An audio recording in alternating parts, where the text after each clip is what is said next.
This afternoon I met with the three hospitals, EMU Healthcare, Truman VA, Truman Hospital Center, our three institutions of higher education, Stevens College, Columbia College, University of Missouri, along with Emergency Operations Center, Chad Martin, Boone County Fire Protection District, and Columbia Fire Chief Andy Woody, to make plans and preparations for the coronavirus.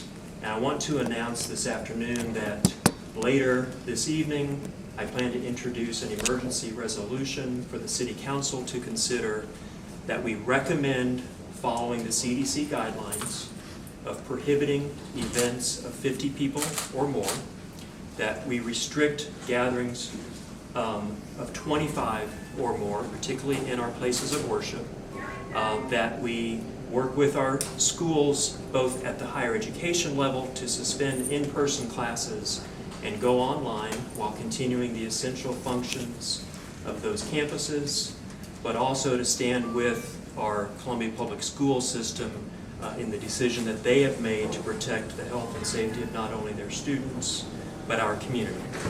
This is not the first meeting that we have had, but I think this is the first opportunity that we need to take as a community. I feel like there's a natural disaster unfolding in slow motion. And the three components that you will hear from our emergency services personnel is preparedness, response, and recovery. To the extent that as a nation as a whole, we are 10 to 11 days ahead of where our counterparts in Italy were, and as a city and a community, we may be 3 to 5 days ahead of where other communities are. These are responsible and prudent actions that we need to take as a community. But before we took them, I wanted to make sure that we had sufficient consensus and support from everyone that is going to be impacted by this.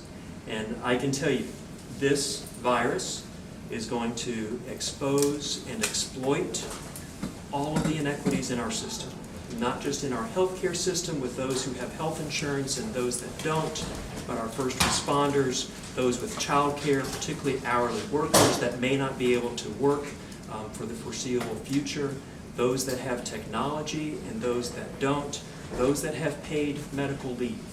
And I think we all need to come together as a community to address these issues, to be prepared but not panic, to communicate credible information to the community, but also to remember our values and to show compassion.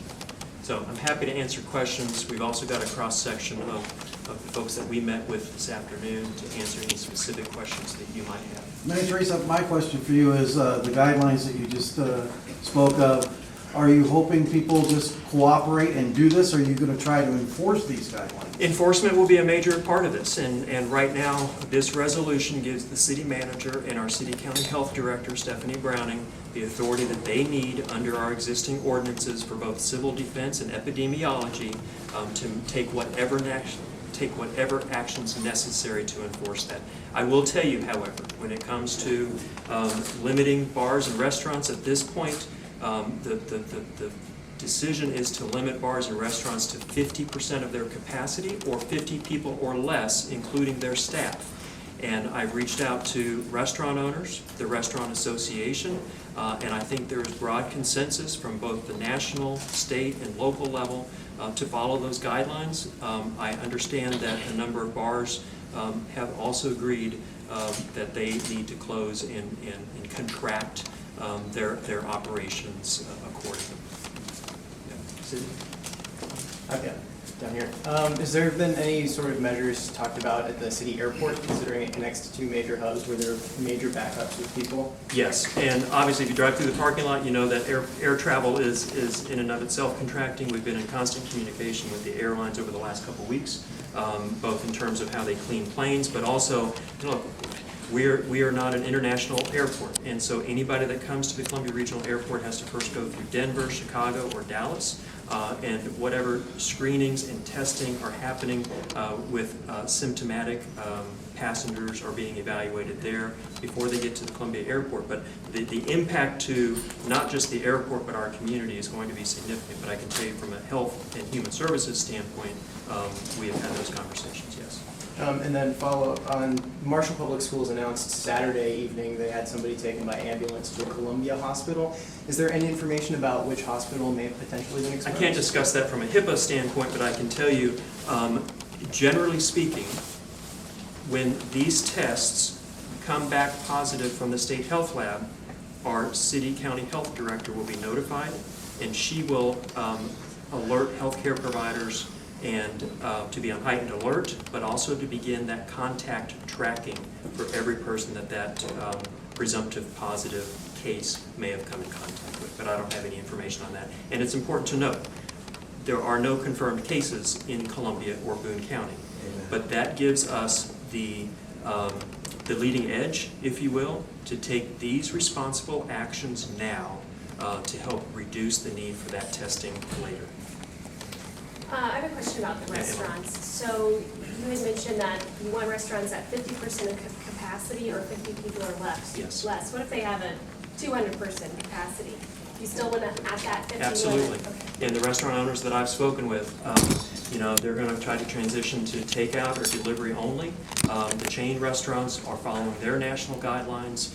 You're already beginning to see, other chains remove chairs and tables from the restaurant to discourage people from staying. And look, we need to remember almost all of those employees are sub-minimum wage because they're tipped employees. And if there's no customers there, that's going to have a huge impact.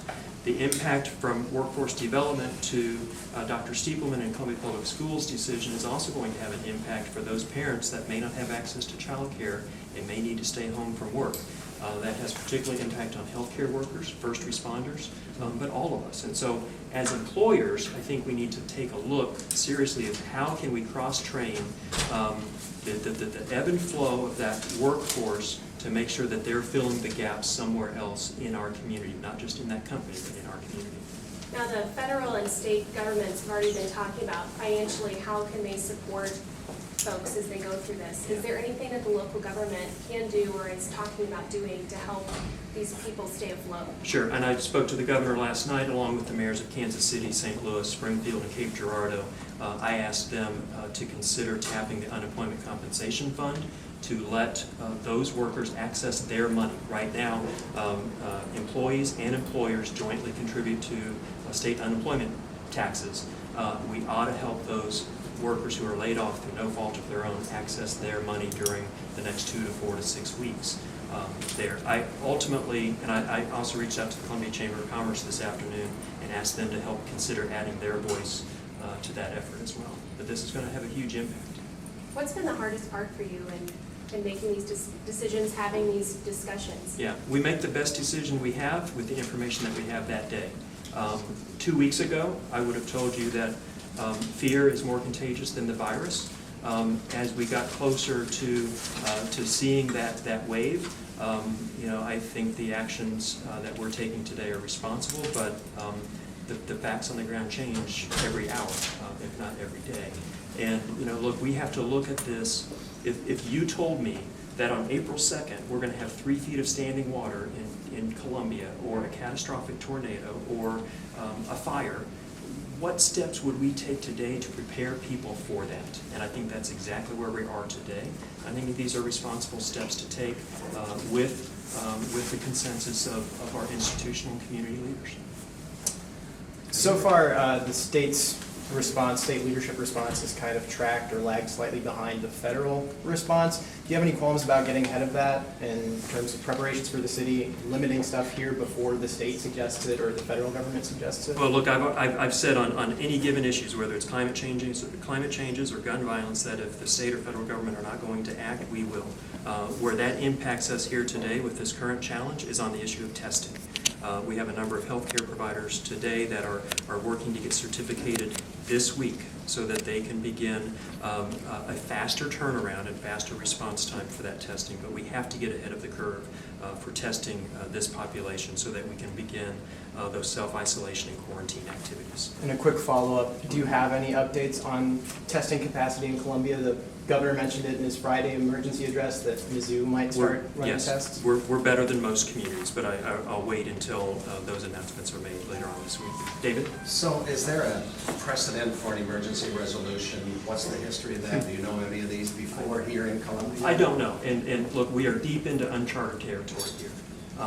And you may want to, I look back to the influenza coverage of 1918 and the lessons learned from that, and you know, the social distancing, flattening the curve.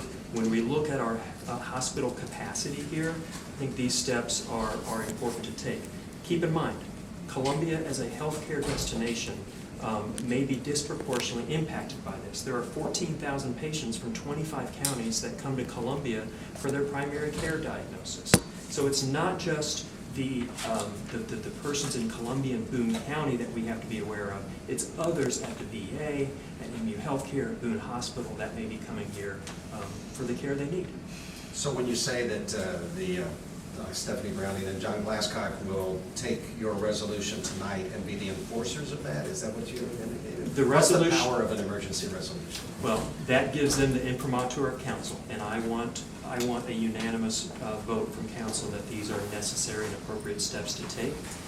They already have this authority to make on their own, either through Chapter 7 of the Civil Defense Statute or Chapter 1198 in the epidemiology statute, but they are right and appropriate to seek council input on this, and I think the steps that we have outlined to date that you'll see tonight at the beginning of the meeting are important and necessary.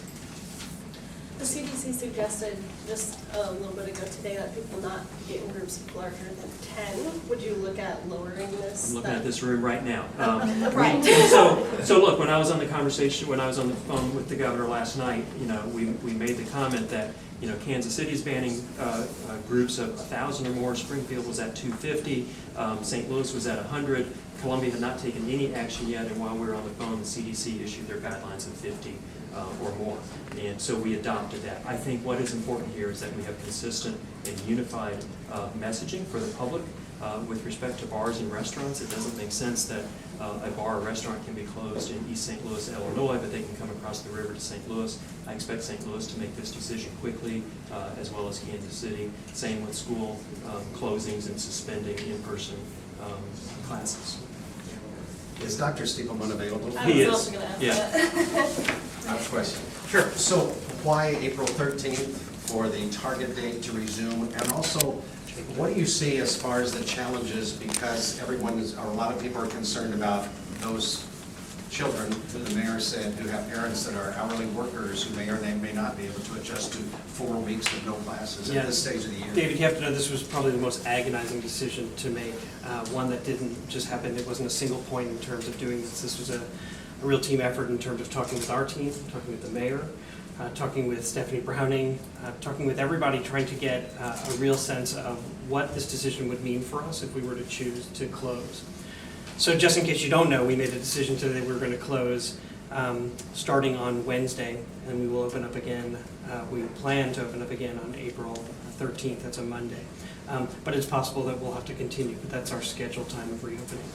A big decision behind that. So we have spring break next week, and then the week after that, our concern is those who may travel over spring break and then come back, and what is appropriate in terms of staying quarantined or self-isolating themselves. So the 2 weeks gives us that opportunity. Additionally, the public schools are used as a location for polling. And so as we stand right now, there is an election. That may change, but right now, the way that it stands, April 7th is an election, and then more than 11 of our sites are used for polling stations. So in order to make sure that our buildings are clean after the community has come in, just to make sure that everything is deep cleaned and ready to go, means that on that Tuesday the 7th would be the election day. On the 8th would be a settling day to make sure that everything settles, and then the 9th would be a deep cleaning, and the 10th restoring. So it didn't make a lot of sense to say come in Monday and Friday, but rather to be at a second week. I would also say that, you know, in looking at what St. Louis City, St. Louis County was doing, what I know that is happening in terms of the other major cities, I think Springfield and Kansas City are having some serious conversations right now about closing. When you think about the fact that what has been encouraged is no more than 50, and I know that there's been an exemption for schools, but I don't believe that COVID-19 recognizes those exemptions. And so we're going to make those decisions in terms of the best interest of the safety of our children, in terms of their health, and the likelihood that they would maybe bring something home to a family member. So if they, you know, if you're under the age of 15, it is less likely that you will be impacted by the disease.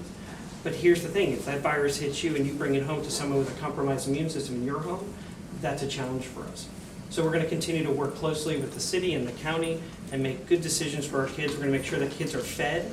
And so that's another big piece for us, is to make sure that we've got locations around the city, including using our bus system, to make sure that we deliver food to those high poverty parts of our community who are right now probably really nervous about what does that mean when it comes to food insecurities. And as the mayor said, and I appreciate your leadership truly, Mayor, is that this really does expose the inequities in our community.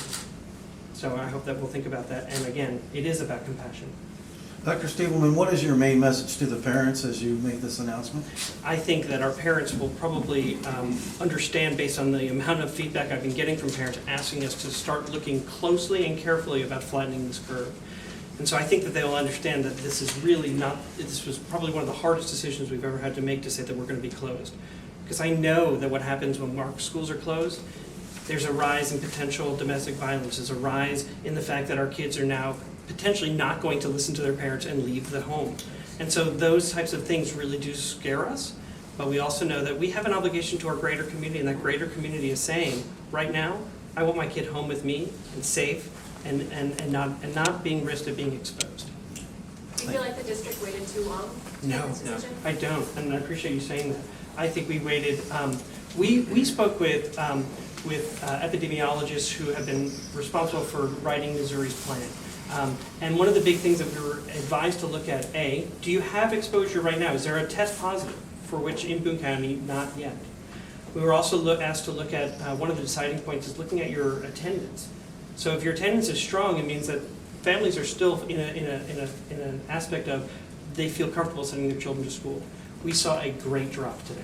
So in our elementary schools, somewhat in our middle schools, and high schools have stayed somewhat normal, and that's because our high school kids are so nervous about losing time for those credit-bearing courses. You know, so those kids who are in AP courses and courses to graduate high school, they've got plans, and they're nervous about if they're not there, they've got to do it. So we're going to do them a favor by making sure that we're converting their classes to not necessarily online, but more of a modified aspect, so that teachers can assign work, kids can upload it and send it back. So teachers are going to still be working, they're just going to be working remotely. Thanks. And just to follow up on that, Emily, I mean, one of the comments that I would make is that to illuminate the coordination and communication that has happened here, I spoke with Dr. Stiebelman as early as Wednesday of last week, President Helen Wade, the President of the School Board, on Thursday, again last night with the superintendent. And the decision tree on that was, I think every day you have to ask yourself, are these students healthier being in the classroom, or you have teachers reminding them to wash their hands 8 times a day and having a warm meal, or are they better at home? And I think giving parents the ability to plan accordingly, I think the announcement today for Wednesday's effect gives parents time to transition immediately. Can I ask you one more question? Of course. If there's a confirmed case in the county, whether it be someone coming to one of our hospitals, would you consider doing anything beyond the CDC guidelines, like implementing a curfew or anything of that nature? I think it's premature to discuss that as well, but I will tell you that Chapter 1198 gives the health director the authority to take those steps. And in all of this decision making, regardless of whether it's your question or the questions that we ask ourselves every day and every hour, and the answer to that is this: we have to lead with the epidemiology. We have to lead with data and science and worry about the optics or the politics later. And I also think that as leaders, elected and appointed officials, we need to be prepared but not panic.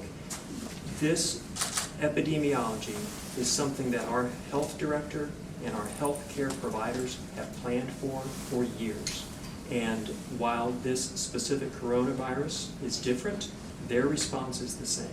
And that's why these types of meetings, to convene all of these officials together to coordinate that plan of attack, is so important. Will this group continue to meet regularly, that you have working now, and how regular is regular? So I would expect the Emergency Operations Center to be stood up rather quickly, and I will emphasize, because of the nature of the current challenge, that is probably going to be a virtual Emergency Operations Center that will help coordinate via a daily phone call any new components or elements on the ground when that lay of the land changes. Can I ask Stephanie a question? Of course. What I was wondering, I don't know if you have the answers to this or not, but that would be the answer. Do you know anything about testing in Boone County, when that is going to start, and who will be eligible to be tested, and where will they? Is it going to be the drive up to Walmart type thing, or what's going to happen here in Boone County? Well, there's going to be some conversations tomorrow between the hospitals. The hospitals are already working together on some strategies for that. The state lab has still got some restricted capacity. They're hoping that that is going to improve in the near future, but those are screened with very strict criteria for getting in through the state lab. There are private labs that are doing some work. We've got LabCorp and Quest coming on board, ARUP, which is the University of Missouri, so those are all in the works. So I think our testing is going to go up greatly in the next week or two. And that's when we're going to start to find cases, because it's probably here, but we don't have enough testing to give us that data. But you're hopeful within the next week, those numbers will go way are up. going to ramp up. Yeah. Thank you. We also have healthcare providers here. Commissioner Thompson is here from the county level. I know we're all available individually. Do you want to have Q&A as well? Is the ARC and other city recreation centers staying open? I expect them to be closed. Okay. Claire? And you'll hold tonight's council meeting still? We're going to have a contracted agenda tonight. I think I can't presuppose what the council is going to do in open session. I have several amendments to the agenda that I will make, including the introduction of this resolution with a staff report by the City County Health Director. Also in pre-council, we're going to hear an update on everything that has been done to date, with the more proactive steps being discussed as a regular part of new business. The other thing that you'll notice tonight is that we have restricted access to 50% of the capacity of that room by taping off every other chair. We are also instituting several hygiene etiquette solutions in terms of making sure that the microphones and the podium are available. I would expect other business of council to be suspended as we look at what the next 4 to 8 weeks holds with respect to future council meetings. And then one more question. Other cities where there have been big outbreaks have told elderly people to just stay inside. Yes. Do you plan to Again, make I any think, announcements like that? again, not my announcement to make, but I encourage everyone to follow the guidelines of the CDC, which restrict for those high-risk populations, like seniors and those with compromised immune systems, to no more than 10 locations.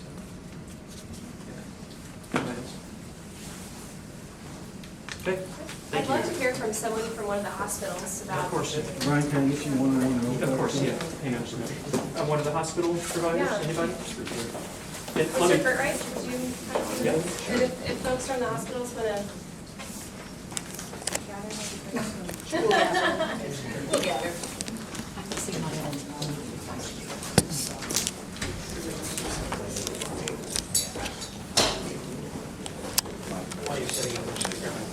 Sure.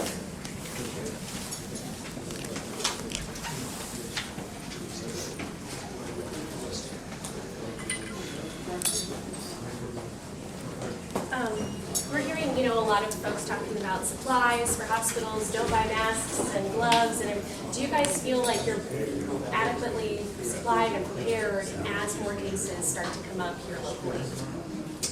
Well, I'm John Picker, I'm the CEO of MU Healthcare, and we have a hospital incident command system that is up and running every single day, working on the challenges associated with this COVID-19 outbreak. And I know that Boone and the VA also have a very similar program in place. We're working very closely together, along with the mayor and his office, to try to make sure that we have all the planning necessary that is out there. relative to specific supplies, as of right now, we have an adequate amount of protective clothing, PPE. The main challenge we're having is with the test kits associated with that. And that we believe that there's going to be some options moving forward with this in the future, with some new novel testing ideas that are out there. Yeah, I'm Dr. Robin Blunt. I'm the Chief Medical Officer at Boone. You know, we had a conversation with the mayor, and really all of the hospitals are right in line with each other on how we've prepared. We have incident commands. We've been verifying our equipment. We have supply chain working on keeping us supplied. Really, I can say we feel adequately supplied with personal protective equipment and items to take care of our patients and keep our staff safe. We have a lot of things we'll need to be looking at in the next week or two to continue to allow for increased capacity and things of that nature. But we have an incident command, we have an emergency plan, we're working with the county and the other hospitals. We know we're all in this together. You kind of got into my next question there about if there were so many cases that it overwhelmed your ICU. You know, there's a lot of talk about the number of ventilators and ICU bed space. Are you guys already having those discussions if you were to need more than what you currently have? Well, certainly. There's also a national stockpile that we may be able to tap if we get to that point. They have supplies, they even have ventilators. And I think really the biggest current concern we have is making sure enough people get tested without significant delay, and that we get back the answers as quickly as possible, and everyone's working on that. I would also mention that we need to partner with our sister city in Jefferson City as well. So our affiliation with Capital Region Medical Center, we're trying to partner with them to ensure that we can share resources between Jefferson City and Columbia as well. And I think that'll be a great thing. We also have Truman VA here. Another question for you folks is, as we're seeing, you know, people learn more about this virus, obviously there is a level of fear. Have you guys been having a lot of people come that are just scared and want to get tested? And how are you handling that influx of people that probably don't have the virus, but now you're dealing with calming their anxieties? Well, we're screening everyone who comes with concerns and wanting to be tested. Screening visitors, screening people that are coming in for just, you know, for tests and things. And, you know, we have informed all of our clinics. We have a lot of private physicians that have clinics. We have a large network, and making sure they're asking all the right questions, and if somebody has symptoms, giving them the proper advice. Somebody who is not ill, somebody who is only minimally ill, really shouldn't run to the ER. They should get testing as an outpatient, and that's what we're working on as a community, to allow to funnel those folks to get them tested if they need to be. We've had lots of messages sent out to our veteran population knowing that they may be more susceptible or vulnerable to this disease than the standard population. So both calming some of the fears they may have, as well as giving them the information they need to know how to address the situation as it unfolds. And trying to do everything we can to keep them safe. And that often means saying you don't have to come in for this, or trying to convert some of the standing appointments to virtual appointments, doing video conferencing to continue to have that patient-provider dialogue, making sure our patients are staying safe, and not necessarily having them come in where they could be exposed to this disease. What about visitor policies? How has that changed for your all's hospitals? Well, we have limited the number of people that are allowed to come into the hospital. In general, it's one person, one visitor per inpatient, and that's designed to protect both our staff and the visitor as well as the patient. I think we've all been doing very similar things with that. We've been limiting visiting times as well as the amount of visitors.